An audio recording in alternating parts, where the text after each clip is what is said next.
Les véritables raisons pour lesquelles les Occidentaux s'acharnaient sur Kadhafi sont: premièrement, le lancement d'un satellite africain.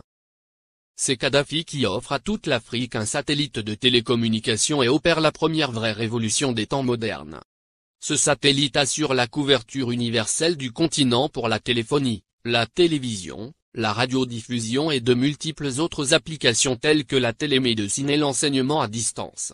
Pour la première fois, une connexion à bas coût devient disponible sur tout le continent jusque dans les zones rurales grâce au système par pont radio WiMAX.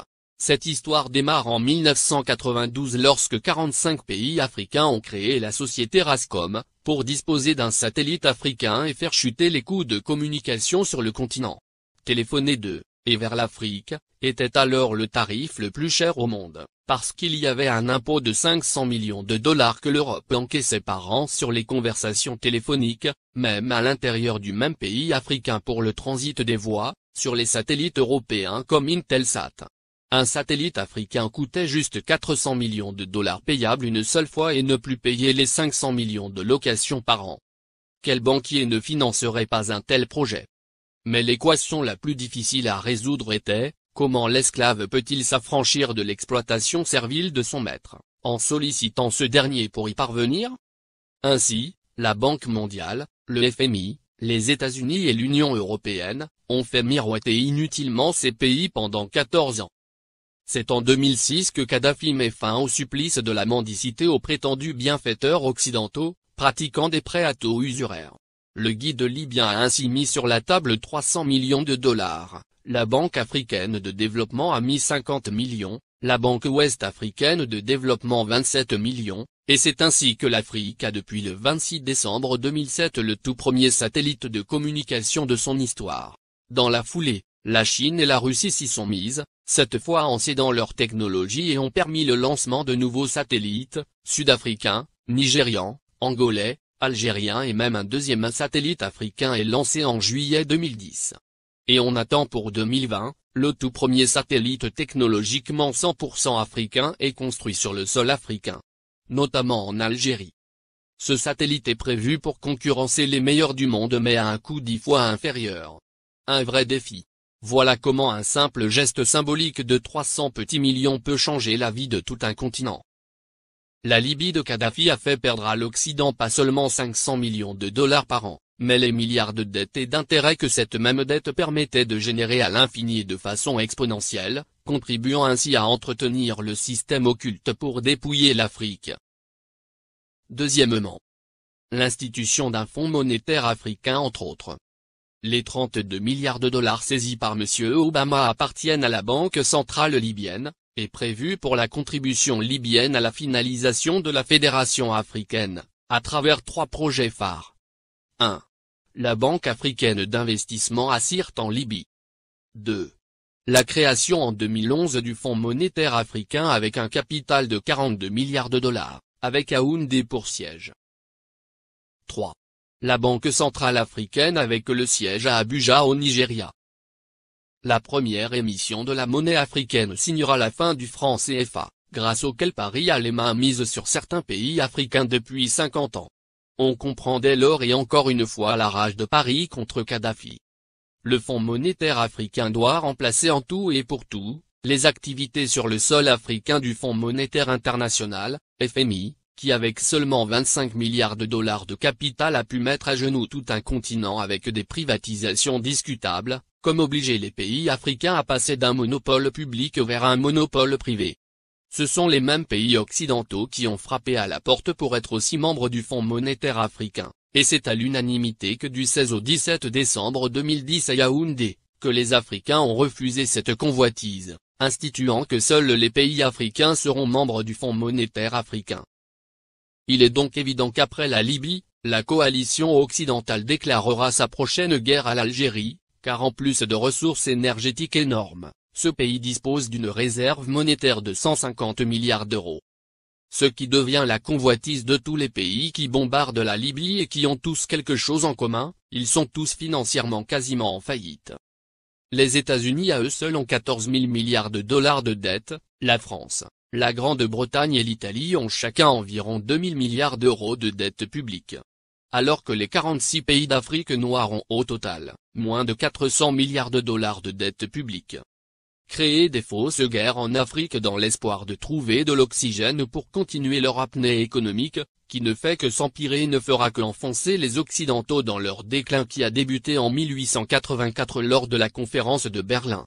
Car comme l'avait prédit l'économiste américain, Adam Smith en 1865, dans son soutien à Abraham Lincoln pour l'abolition de l'esclavage, l'économie de tout pays qui pratique l'esclavage des Noirs, est en train d'amorcer une descente vers l'enfer qui sera rude le jour où les autres nations vont se réveiller.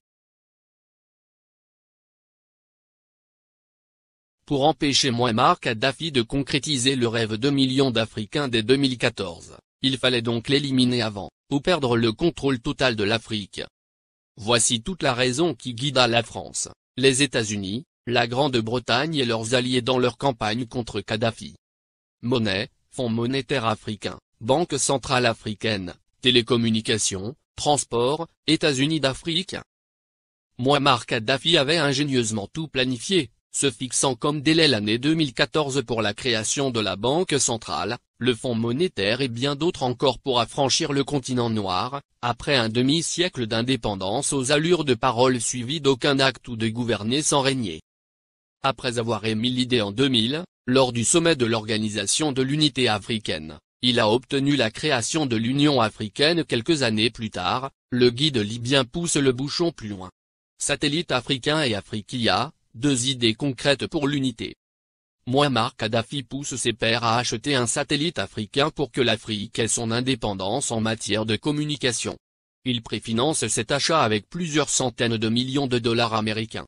Il s'est dépensé sans compter. Ainsi pour acheter le satellite africain, il a mis 300 millions de dollars sur la table, témoigne Moustapha Cissé, ancien ambassadeur du Sénégal en Libye, et ex-conseiller spécial de l'ex-président sénégalais Abdou Diouf, en charge du monde arabo-islamique.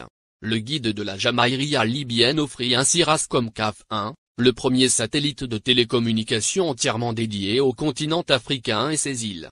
Il a été mis en orbite le 20 décembre 2007. Cela a été le premier lancement de l'histoire pour tous les pays africains. Kadhafi lance également la compagnie de transport aérien, Afriquia Airways, qui assure la liaison entre les capitales africaines et régions du continent. La compagnie offrait 4 vols réguliers entre Tripoli et Dakar, Abidjan et Le Caire, et bien d'autres. Beaucoup de gens utilisaient la ligne Afriquia pour aller à Paris.